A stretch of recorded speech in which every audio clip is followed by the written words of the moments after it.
آلہ وصحبہ اجمعین۔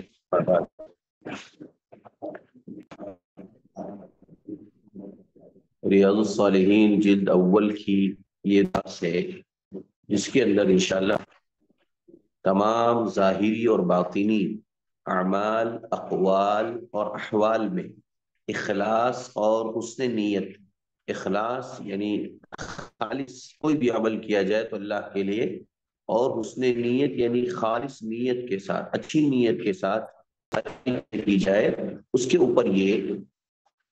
عنوان قائم کیا گیا۔ اور یہ ٹاپک ہے اس تعلق سے قرآن کریم کی 3 آیتیں یہاں پر امام نووی رحمہ اللہ نے ذکر فرمائی تھی، جس کا خلاصہ میں نے پہلی کلاس میں کیا تھا، اس کی ریاض الصالحین کے پہلے درس میں کیا تھا۔ آج اس حدیث رسول کو ہم پیش کریں گے جو اس کتاب کی سب سے پہلی حدیث ہے اور اس باب کی سب سے پہلی حدیث ہے، اور بڑی ہے لیکن بہت مشہور حدیث ہے، آپ میں سے اکثر لوگ ان کو پہلے سے جانتے رہے ہوں گے۔ دیکھیے، سب سے پہلے عن امیر المؤمنین ابی حفص عمر بن الخطاب رضی اللہ عنہ نوفل ابن عبد العزى ابن ریاح ابن عبد اللہ ابن قرط ابن رزاحی عدی ابن کعب ابن لؤي ابن غالب القشیری العدوی رضی اللہ عنہ۔ یہ روایت کرنے والے راوی امیر المؤمنین ابو حفص کی کنیت عمر بن خطاب رضی اللہ عنہ ہے، جن کا ایک سلسلہ نسب یہاں پر مختصر ذکر کیا، جو اللہ کے نبی صلی اللہ علیہ وسلم کے ساتھ کسی ایک نسب میں جا کر کے مل جاتے ہیں، کعب بن لؤی تک اللہ کے نبی سے جا کر کے مل جاتے ہیں، اس لیے مختصر ان کا یہاں پر نسب نامہ بھی ذکر فرما دیا۔ تو یہ روایت کرنے والے راوی کون ہیں؟ عمر بن خطاب رضی اللہ عنہ، جلیل القدر صحابی ہے، اور ان کے ایمان میں، اخلاص میں، ان کے عقیدے میں، ان کے منہج میں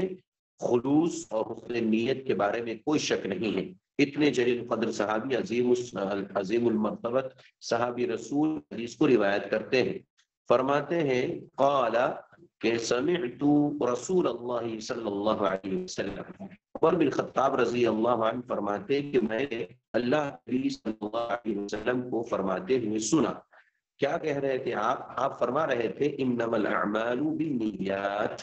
انما الاعمال بالنیات۔ اصل حدیث کا ٹکڑا یہی ہے، حدیث کا اصل ٹکڑا کیا ہے؟ یہی ہے، انما الاعمال بالنیات۔ اللہ کے نبی صلی اللہ علیہ وسلم نے فرمایا کہ تمام اعمال کا دار و مدار اس پر ہے، نیتوں پر ہے، نیتوں پر انسان تمام اعمال کا دار و مدار ہے۔ یعنی مثال کے طور پر ہم ظاہری کوئی سب کے سامنے کر رہے ہوں کوئی عبادت، یا باطنی یعنی چھپ کر کے کر رہے ہوں کوئی بھی عمل، ہم ظاہری کر رہے ہو سب کے سامنے یا چھپ کر رہے ہیں، ان سب کے اوپر جو ہے انسان کی نیت کا دار و مدار ہوتا ہے، یعنی نیت کس حد تک خالص ہے۔ اگر نیت کے اندر خلوص ہے، اخلاص ہے، اور خالص نیت کے ساتھ اگر ہم کوئی بھی ہم ظاہری اور باطنی عمل کر رہے ہیں، تو پھر اس صورت کے اندر اللہ عز و جل کے ہاں اس نیکی کے قبول ہونے میں کوئی شک نہیں ہے۔ اللہ تبارک و تعالیٰ اس نیکی کو یقینی طور پر قبول فرمائے گا جس نیکی کے اندر، جس عمل کے اندر، جس قول کے اندر، جس بات کے اندر اگر خلوص ہے، حسن نیت ہے، خالص نیت ہے، تو اللہ تبارک و تعالیٰ ہماری اس نیکی کو، اس عمل کو قبول فرمائے گا۔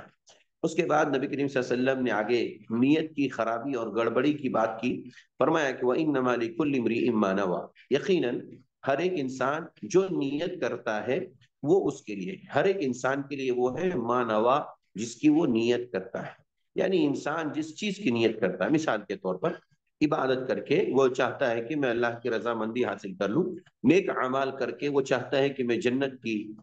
کیاریوں میں داخل ہو جاؤں، جنت کا مستحق ہو جاؤں، جہنم سے بچ جاؤں، تو یہ نیت اگر اس کی خالص ہے، مثال کے طور پہ اللہ عز و جل اس کی نیت کی بنیاد پر اسے وہ بدلہ عطا فرماتا ہے، دنیا میں بھی اور آخرت میں بھی۔ لیکن اگر کسی کی نیت ایسی ہے، جیسا مثال کے طور پر حج کر رہا ہے، حج کرنے کے لیے جا رہا، موسم ابھی حج کا چل رہا ہے، اس لیے میں مثال بھی حج کی دے رہا ہوں، حج کے لیے گیا، جانا چاہ رہا ہے، لیکن پہلے سے ساری دنیا کے لوگوں کو جان بوجھ کر کے اطلاع کر رہا ہے، قبیلوں میں، خاندانوں میں، لوگوں میں چلتا ہے، لوگ فیشن کے طور پر کھانا کھلاتے ہیں، لوگوں کو جو ہے قریب کرنے کی کوشش کرتے ہیں اس بہانے سے، اور کہتے ہیں کہ حج میں جا رہے ہیں تو کھانا کھلا رہے ہیں۔ میرا یہ ماننا ہے کہ ایسا حج حج مبرور نہیں ہو سکتا۔ حج مبرور جس کے بارے میں کہا کہ لیس لہ جزاء الا الجنہ، اس کے لیے سوائے اللہ تعالیٰ کی جنت کے اور کوئی بدلہ ہی نہیں ہے۔ حج مبرور کی صورت میں اللہ تعالیٰ سوائے اس بندے کو جنت کے اندر داخلے کے اور کچھ بھی نہیں کر سکتا، یعنی اللہ تعالیٰ کی طرف سے اس کو اتنا بڑا ثواب ملتا ہے۔ تو اگر کوئی آدمی حج کرنے کے لیے جا رہا ہے لیکن اس کی نیت کیا ہے؟ دنیا کو دکھانا ہے، دنیا کے اندر شہرت حاصل کرنی ہے، یا دنیا کے اندر نہیں تو کم سے کم اپنے خاندانوں میں یہ بتانا چاہ رہا ہے کہ میں حج کرنے کے لیے جا رہا ہوں، عمرہ کے لیے۔ بھائی آپ نماز پڑھنے کے لیے جاتے ہیں، 5 وقت کی نماز، تو کیا ہر پورے خاندان کے لوگوں کو جمع کر کے جاتے ہیں؟ ہر خاندان کے پانچ وقت میں ہر خاندان کو دعوت کر کے جاتے ہیں؟ نہیں جاتے۔ تو کیوں نہیں جاتے؟ ایسا کیوں نہیں کرتے؟ آپ کو معلوم ہے کہ یہ عبادت صرف اللہ کے لیے ہے، میں نماز 5 وقت کی پڑھتا ہوں، اللہ کے لیے پڑھتا ہوں۔ تو اللہ کے لیے پڑھتے ہیں، جب اللہ کے لیے عبادت کر رہے ہیں تو ساری عبادتوں کو اللہ کے لیے خاص کریں۔ اسی چیز کو اس حدیث کے اندر سمجھایا جا رہا ہے کہ اخلاص کے اندر اخلاص بہت ضروری ہے، نیت بہت خالص ہونی چاہیے۔ اگر ہماری نیت میں ذرہ برابر بھی کہیں پر بھی فطور یا کوئی بھی کمی بیشی آ گئی تو ہماری نیکی، ہماری عبادت ضائع ہو سکتی ہے۔ تو اس لیے کہا گیا کہ وَإِنَّمَا لِكُلِّ امْرِئٍ مَا نَوَىٰ، ہر ایک انسان کے لیے وہ ہے جو اس کی نیت کرے۔ فَمَنْ كَانَتْ هِجْرَتُهُ إِلَى اللَّهِ وَرَسُولِهِ، یہاں پر ایک مثال دی جا رہی ہے، ہجرت سے بڑی کوئی نیکی نہیں، ہجرت سے بڑی کوئی نیکی نہیں، کیونکہ نبی کریم صلی اللہ علیہ وسلم نے حدیث میں فرمایا 3 چیزیں ایسی ہیں جس کا اجر و ثواب اللہ تبارک و تعالیٰ نے بہت زیادہ رکھا۔ نمبر 1 وہ ہے ہجرت۔ ہجرت سے پہلے انسان سے جتنی غلطیاں ہو گئی، جتنے گناہ ہو گئے، جتنی نیکیاں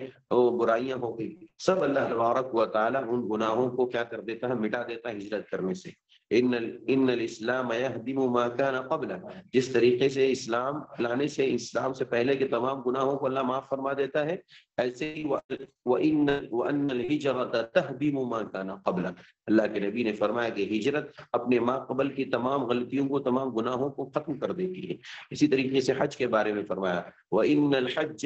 يَهْدِمُ مَا كَانَ قَبْلَهَا، حج اپنے ما قبل کے تمام گناہوں کو ختم کر دے۔ تو آپ اندازہ کیجئے اس حدیث سے کہ اللہ تعالیٰ نے ہجرت کی مثال کیوں دی؟ ہجرت کی مثال اس لیے کہ یہ خلوص کے ساتھ ہونے والی ایسی عبادت ہے جس کے اندر کوئی ریاکاری کا شبہ نہیں ہو سکتا۔ بھائی ہجرت کا مطلب ہے کہ انسان اپنے گھر بار کو چھوڑ رہا ہے، اپنے رشتہ داروں کو، اپنے کنبے قبیلے والوں کو، اپنے وطن کو، جس وطن میں وہ پیدا ہوا ہے، جس کی صبح سے شام ہوئی ہے، جہاں پر سالوں سال گزارا ہے، اس کا بچپنا ہوا، جوانی ہوئی، ادھیڑ عمر تک کی اس نے عمر گزاری ہے، اس کے بعد اسے حکم ہوا کہ آپ کو اس علاقے کو چھوڑ دینا ہے۔ تو یہ کتنی محبت کی بات ہے، کتنی عظیم بات ہے۔ اس لیے اس ہجرت کی بات جو کی گئی، اس ہجرت کے اندر خلوص بہت ضروری ہے۔ اللہ کے نبی نے فرمایا کہ فَمَنْ كَانَتْ هِجْرَتُهُ إِلَى اللَّهِ وَرَسُولِهِ، تو جو شخص اللہ اور اس کے رسول کی طرف ہجرت کرنا چاہتا ہے،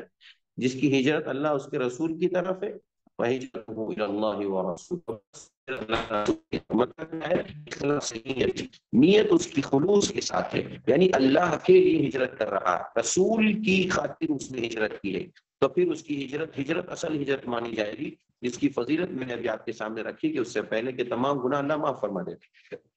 لیکن وَمَنْ كَانَتْ هِجْرَتُهُ لِدُنْيَا يُصِيبُهَا، لیکن اس کی ہجرت ایک جگہ سے دوسری جگہ، ایک ملک سے دوسرے ملک، ایک شہر سے دوسرے شہر، ایک گاؤں سے دوسرے گاؤں، ایک علاقے سے دوسرے علاقے،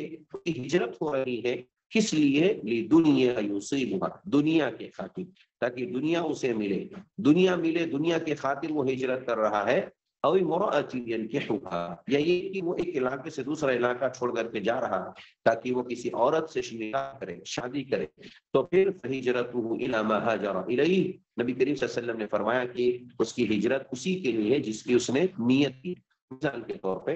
اس نے دنیا کمانے کے لیے ہجرت کی۔ آج کل بہت سارے لوگ ہم دیکھتے ہیں اپنے علاقوں میں، اپنے شہروں میں، اپنے ملک میں رہنے والے لوگوں کو کہ وہ لوگ کیا کرتے ہیں۔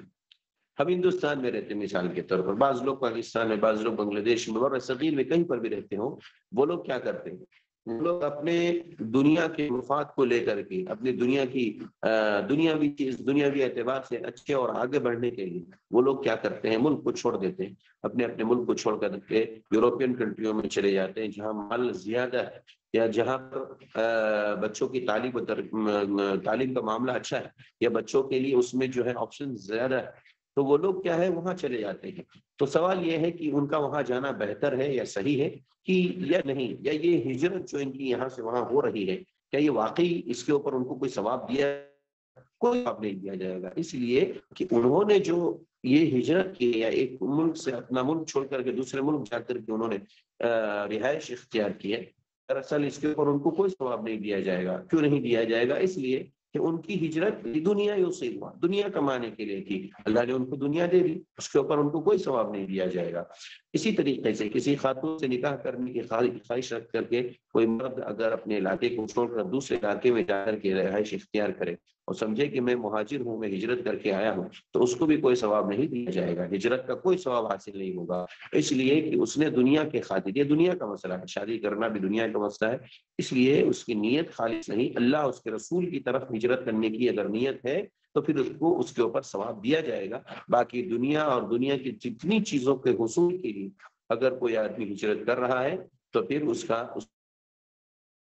جائے گا۔ یہی چیز بتانے کے لیے یہ پوری حدیث یہاں پر کمپلیٹ ہوتی ہے۔ اس پوری حدیث کے اندر اصل جو حدیث ہے، اس حدیث کے ٹکڑے سے جو معلوم ہوتا ہے وہ یہ معلوم ہوتا ہے کہ انسان کا جتنا بھی عمل ہے، چھوٹا ہو یا بڑا ہو، ظاہری ہو، سب کے سامنے ہو یا باطنی کے ساتھ، کہیں پر بھی کسی بھی طرح کا عمل ہو، اس عمل کے تعلق سے نیت کا خلوص ہونا، خالص ہونا ضروری ہے۔ نیت اگر ہماری خالص ہے، بالکل پیور ہے، تو پھر ہماری نیت میں پیورٹی ہونے کی وجہ سے ہمارے اعمال اللہ عز و جل رد نہیں کرے گا، اس پر ہمیں اجر دیا جائے گا۔ لیکن ہمارا جہاں پر ہماری نیت میں فطور، ہماری نیت میں خرابی یا کمزوری واقع ہوئی، فوراً اللہ تبارک و تعالیٰ ہماری نیتوں کے فطور اور کمزوری کی وجہ سے اس عمل کا جو ثواب ہے وہ ضائع کر دے گا، یا دنیاوی اعتبار سے اگر ہماری نیت ہے تو دنیا کی چیزیں ہمیں عطا فرمائے گا۔ تو یہ بنیادی طور پر ہمیں اس حدیث کے ذریعے سے سمجھایا گیا ہے۔ اس کے بعد اس حدیث کے اندر جو باتیں ذکر کی گئی ہیں اس سے جو فوائد حاصل ہوتے ہیں، بعض روایات میں اس حدیث کا پس منظر یہ بیان کیا گیا کہ ایک شخص نے ام قیس نامی عورت کو نکاح کا پیغام بھیجا، اس نے اس وقت تک نکاح کرنے سے انکار کر دیا جب تک وہ ہجرت نہ کرے، چنانچہ اس نے اس کی اس شرط کی وجہ سے ہجرت کر لی اور وہاں جا کر دونوں کا باہم نکاح ہو گیا، چنانچہ صحابہ میں اس کا نام ہی مہاجر ام قیس مشہور ہو گیا۔ اس حدیث کی بنیاد پر علماء کا اتفاق ہے کہ اعمال میں نیت ضروری ہے اور نیت کے مطابق ہی اجر ملے گا، تاہم نیت کا محل دل ہے، یعنی دل میں نیت کرنا ضروری ہے، زبان سے اس کا اظہار نہیں کر سکتے، بلکہ یہ بدعت ہے جس کا شریعت میں کوئی ثبوت نہیں ہے۔ جیسے نماز پڑھتے وقت پاک و ہند میں، یعنی انڈیا پاکستان میں، بر صغیر میں زبان سے لوگ نیت کا اظہار کرتے ہیں اور عام روایت چلا ہے۔ دوسری بات یہ معلوم ہوئی کہ ہر کام کے لیے اخلاص ضروری ہے، یعنی ہر نیک عمل میں صرف اللہ کی رضا پیش نظر ہو۔ اگر کسی نیک عمل میں اخلاص کی بجائے کسی اور جذبے کی آمیزش ہو جائے گی تو اللہ کے یہاں وہ مقبول نہیں ہوگا۔ تو یہ خلاصے کے طور پر فوائد میں بہت اچھی باتیں ذکر کرتے ہیں، اس کو ہمیں یاد رکھنا چاہیے کہ اس حدیث کا جو پس منظر ہے وہ ام قیس رضی اللہ عنہ کا واقعہ ہے۔ ام قیس رضی اللہ عنہ نے اس خاتون سے نکاح کرنے کی خاطر انہوں نے اپنے ملک کو چھوڑ دیا تھا، لہذا وہ مشہور ہوئے مہاجر ام قیس کے نام سے، یعنی ان کا مقصود کیا تھا کہ مجھے کسی خاتون سے نکاح کرنا ہے، لہذا انہوں نے اس سے نکاح کرنے کی خاطر ہجرت کی۔ اللہ کے نبی صلی اللہ علیہ وسلم صحابہ موجود تھے، لیکن سب نے یہ بات ظاہر کر دی کہ اس کی بنیاد پر ان کو کوئی ہجرت کا ثواب نہیں ملا، کیونکہ انہوں نے دنیا کی خاطر ایک دنیا کی ظاہری چیز کو حاصل کرنے کے لیے اللہ رسول کے لیے کیے ہوتے تو اس پر اجر و ثواب دیا جاتا۔ ایسے ہی اس حدیث سے یہ بھی مسئلہ معلوم ہوتا ہے کہ انسان جس عمل کو بھی کر رہا ہے اس میں اس کا کیا ہے، اس کی نیت خالص ہونی چاہیے، اور نیت کا محل بتایا جا رہا ہے کہ نیت کا محل یعنی ہم کہاں سے نیت کریں گے، وہ دل سے ہی نیت کی جاتی ہے، نہ کہ زبان سے، نہ تو زبان سے نہ کسی اور چیز سے، کیونکہ دل کے ذریعے سے ہم نیت کریں گے تو دل سے نیت کرنے کی صورت میں زبان سے الفاظ کی ادائیگی ہرگز نہیں کریں گے۔ کچھ لوگوں کا ایسا عمل ہے، دیکھنے میں آتا ہے اور ہم دیکھتے ہیں کہ وہ لوگ جب نماز کے لیے کھڑے ہوتے ہیں تو کھڑے ہونے کے وقت کہتے ہیں کہ 2 رکعت نماز ہم عصر کے وقت کی، عصر کے بعد کی، یا عصر سے پہلے کی، یا ظہر سے پہلے کی، ظہر کے بعد کی پڑھ رہے ہیں، سامنے قبلہ ہے اللہ اکبر کہتے ہوئے وہ لوگ نیت کرتے ہیں، جو کہ ایک غلط عمل ہے، چونکہ نبی کریم صلی اللہ علیہ وسلم سے اس طریقے سے نیت کا کوئی ثبوت موجود نہیں ہے۔ اصلا نیت کے معنی ہوتا ہے قصد کرنا، ارادہ کرنا، اور ہم جب بھی ارادہ کرتے ہیں تو دل سے کرتے ہیں، نہ کہ زبان سے۔ یہ سب بات دنیا کے ہر فرد کو معلوم ہے، ایک ادنا سا آدمی بھی جانتا ہے، ایک جاہل بھی جانتا ہے کہ نیت جو ہے دل سے کرتے ہیں ہم لوگ، ارادہ کرنا جو ہم کرتے ہیں وہ ارادہ ہم دل سے کرتے ہیں ہر چیز کے اندر۔ کبھی بھی کوئی آدمی دل میں ارادہ کرتا ہے جیسے کوئی کام کرنے کے لیے، دنیا کا ہو یا دین کا، تو یہ نہیں بولتا ہے کہ میں نے دل سے نیت کی ہے یا زبان سے نیت کی ہے، ایسا نہیں بولتا، ہرگز نہیں بولتا۔ تو بہرحال یہ سب چیزیں جو ہے نا ہمیں یاد رکھنی چاہیے کہ نیت دل کا معاملہ ہے، لہذا وہیں سے ہمیں کرنا چاہیے۔ اسی طریقے سے دوسری حدیث یہاں پر ام المؤمنین ام عبداللہ عائشہ رضی اللہ عنہا کی ہے، قالت کہتی ہیں قال رسول اللہ صلی اللہ علیہ وسلم، اللہ کے رسول صلی اللہ علیہ وسلم نے فرمایا، یغزو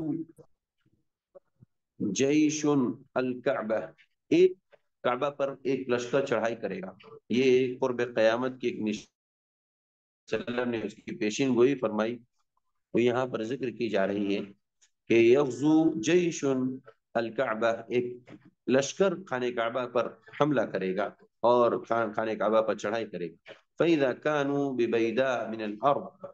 يُخْسَفُ بِأَوَّلِهِمْ وَآخِرِهِمْ، چنانچہ وہ جب بیدا یعنی کسی چٹیل میدان میں پہنچے گا تو اس کے اول آخر سب کو زمین میں دھسا دیا جائے گا، جتنے لوگ ہوں گے سب کو۔ یہ خانہ کعبہ کی بات ہو رہی ہے، یعنی گویا کہ مکہ کے اوپر ایک لشکر آنے والا ہے جو لشکر چڑھائی کرے گا مسلمانوں کی یا پورے جتنے عرب کے لوگ ہیں، جتنے خانہ کعبہ کے آس پاس رہتے ہیں، سارے لوگوں پر چڑھائی کرے گا، اور وہ مقام بیدا میں پہنچتا ہی اللہ تعالی اس پورے لشکر کو اول سے آخر سب کو زمین میں دھسا دے۔ قالت، حضرت عائشہ رضی اللہ عنہ نے فرمایا، اللہ کے نبی نے جب یہ حدیث پڑھی تو آپ نے فرمایا کہ یا رسول اللہ کیف یخسف بأولہم وآخرہم، اے اللہ کے رسول کیسے، سمجھ میں نہیں آ رہا ان کے اول آخر سب کو کیسے دھسا دیا جائے گا، جبکہ کہا جا رہا ہے وفیہم اسواقہم ومن لیس منہم، کہا کہ ان میں سے کچھ تو واقعی ان میں بازاری لوگ ہوں گے، یعنی حکام کے علاوہ عام افراد، یا مراد یہ ہے کہ اہل اسواق یعنی منڈی کے لوگ، اور مطلب یہ ہے کہ جو جنگجو نہیں ہوں گے، ومن لیس منہم، جو ان لوگوں میں سے نہیں ہوں گے، اور وہ بھی ہوں گے جو ان میں سے نہیں ہوں گے، یعنی گویا کہ کچھ تو لشکر کے مانند ہوں گے، یعنی جو حملہ کرنے والے ہوں گے۔ حملہ کرنے والے کو دھسایا جائے تو بات سمجھ میں آتی، چلو وہ حملہ کرنے کے لیے آئے تھے، فوجی بن کر کے آئے تھے، ان کو دھسا دیا تو بات سمجھ میں آ گئی، لیکن اول آخر سارے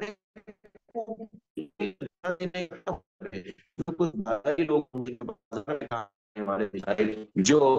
منڈیوں میں اپنا کام کر کے کاروبار کر کے روزی روٹی کما زندگی بسر کرنے والے ہوں گے، ان کے علاوہ بھی کچھ ایسے ہوں گے جو بازار میں اپنی زندگی گزار رہے ہوں گے، جن کا اس جیش اور لشکر سے کوئی تعلق نہیں ہوگا، تو پھر ان کو کیوں زمین میں لایا جائے گا، انہیں کیوں مارا جائے گا، سمجھ میں نہیں آتا۔ اللہ کے نبی صلی اللہ علیہ وسلم نے حضرت عائشہ کے سوال کے جواب میں کہا یخسف بأولہم وآخرہم ثم یبعثون علی نیاتہم، نبی کریم صلی اللہ علیہ وسلم نے فرمایا کہ ان کے اول آخر ایک فرد کو چن کر کے زمین میں دھسا دیا، سب کو دھسا دیا جائے، پھر اللہ کے نبی نے فرمایا قیامت کے آواز کٹ دن رہی ہے۔ علی نیاتہم، ان کی نیتوں پر جائے گا، ان کی نیتوں پر اللہ تبارک و تعالیٰ انہیں اٹھائے گا، ان کی نیتوں پر اٹھائے گا، اس لیے کہ نیت ان کی کیا تھی، کیا واقعی وہ بھی خانہ کعبہ پر چڑھائی کرنے کے لیے آئے تھے، کیا واقعی وہ بھی خانہ کعبہ کو دھسانے کے لیے آئے تھے، کس لیے آئے تھے، اس بنیاد پر اللہ تبارک و تعالیٰ ان کو قیامت کے دن ان کی نیت کی بنیاد پر اٹھائے گا۔ تو اس حدیث سے کیا معلوم ہوا، اس حدیث سے یہ بات معلوم ہوئی کہ ہمیں نیت کو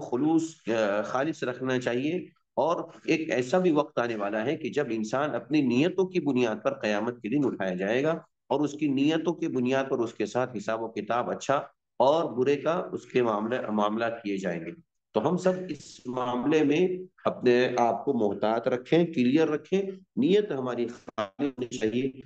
کسی بھی معاملے میں نیت کی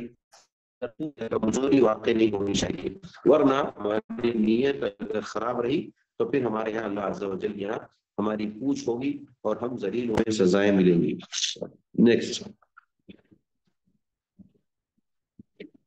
اس حدیث کے فوائد میں یہاں پر جو ذکر کیا جا رہا ہے کہ انسان کے ساتھ اچھا یا برا معاملہ اس کے قصد و ارادے کے مطابق کیا جائے گا. یعنی انسان کے ساتھ قیامت کے دن اچھا برا عمل کرنا تو بہرحال اپنی جگہ پہ ہے، لیکن اس کے ساتھ جو معاملہ ہوگا کس بنیاد پر ہوگا؟ اس کی نیت کی بنیاد پر ہوگا. اس سے یہ بھی معلوم ہوا اس حدیث سے کہ ظلم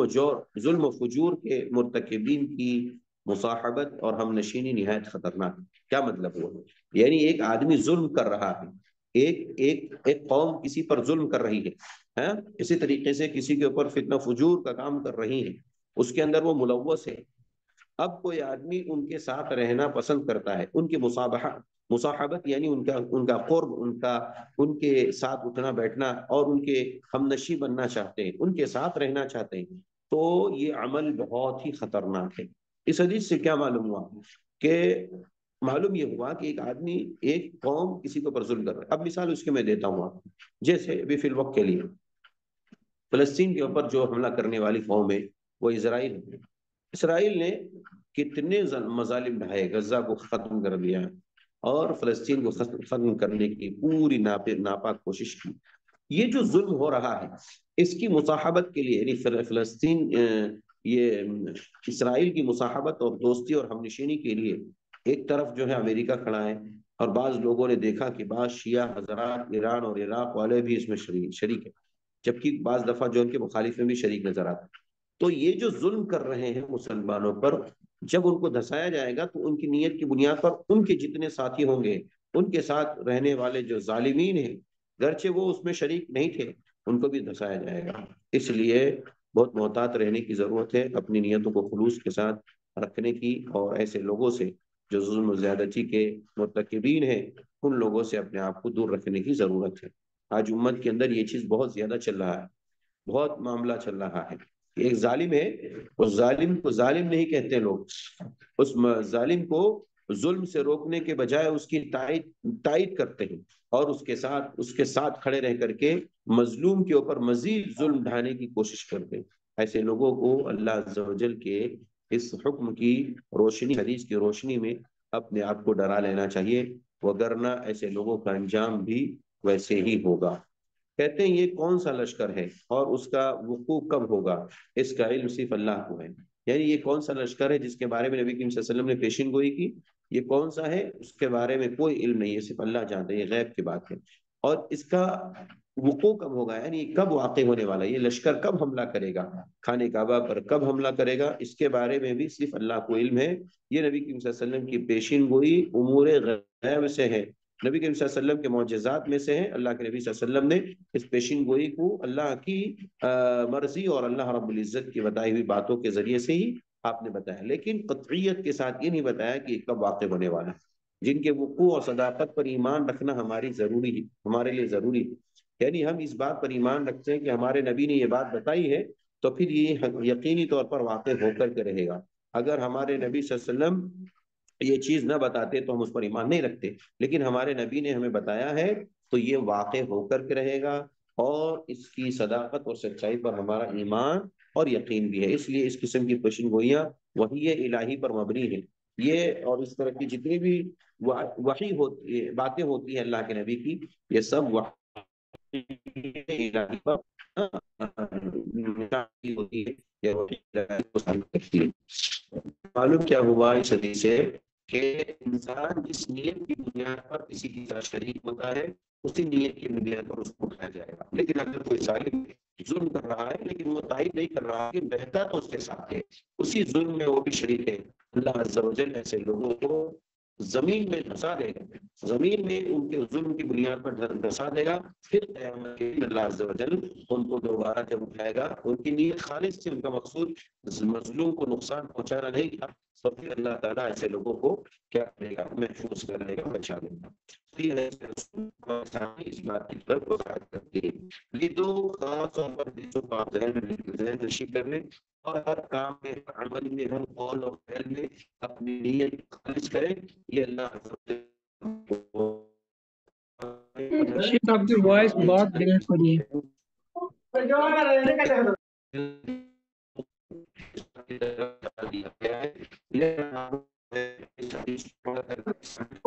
آواز نہیں آ رہی ہے. اس کو عمل میں لانے کے لیے آگے بڑھائے.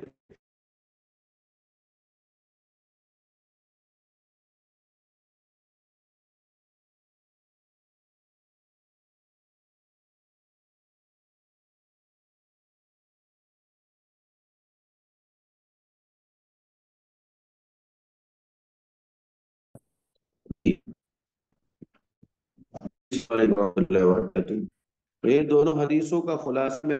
رکھا.